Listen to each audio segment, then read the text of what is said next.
to all my friends, family and Falkers. Welcome to the Tudor Cottage Diaries. I'm in the rose garden today. We are at that time of the year when the roses are going over and some of the perennials haven't come up yet and it's looking a bit jaded. And I visited a clearance section in a garden centre and I have a car bootload of plants, which I will pop the photo here and then I'm going to show you what I'm going to do with them. So let's get forking.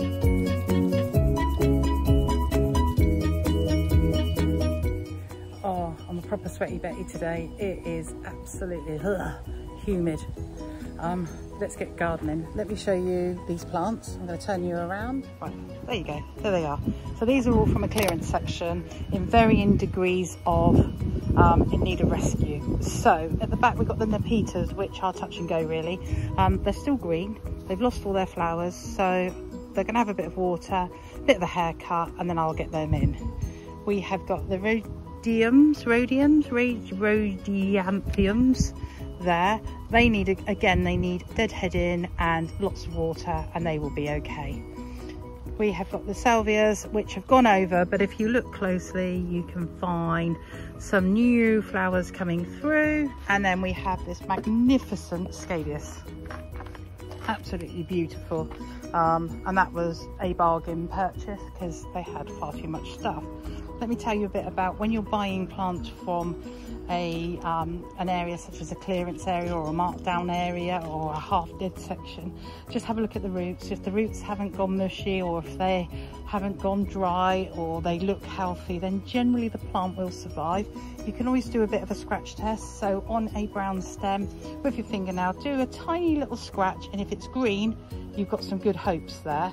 I always think the half dead section's worth a punt. I've got some magnificent specimens out of a half dead section, so I'll show you some of my worst ones, but at the moment let us get forking with this lot, get them into the beds and fill some of these gaps. Right, first thing I've done is place some of these plants where I want them. I've gone for the rhodianthums in the corners, so that's going to be on each of the beds just to give a bit of continuity. So I'm going to have one on each of the beds in each of the corners, that's 4 of those.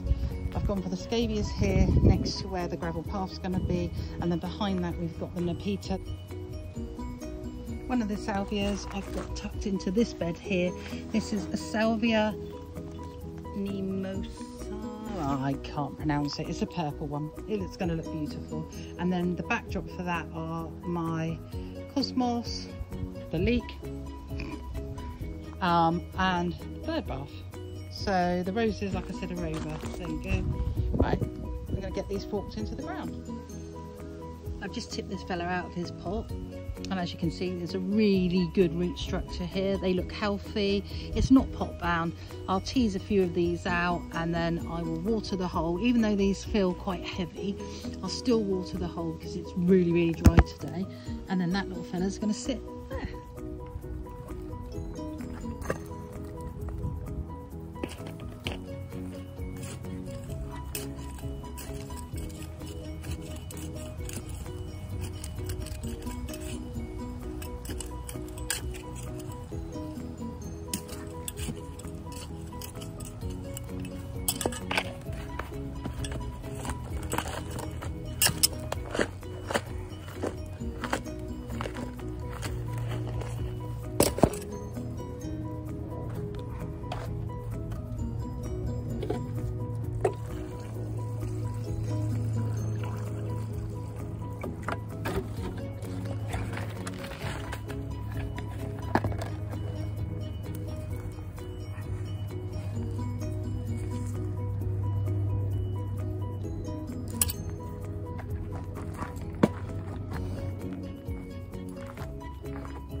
I'm going to leave the video running for a bit because there's a little robin that is hopping in front of the camera and it'd be great if we could capture him.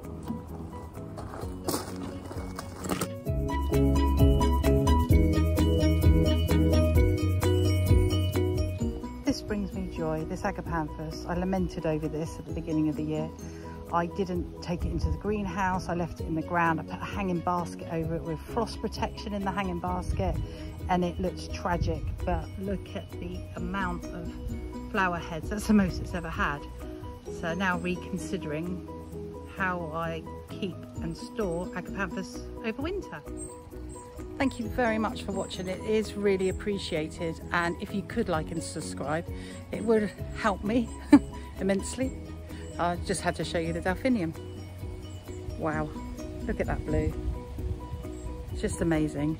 So once again, thank you for watching.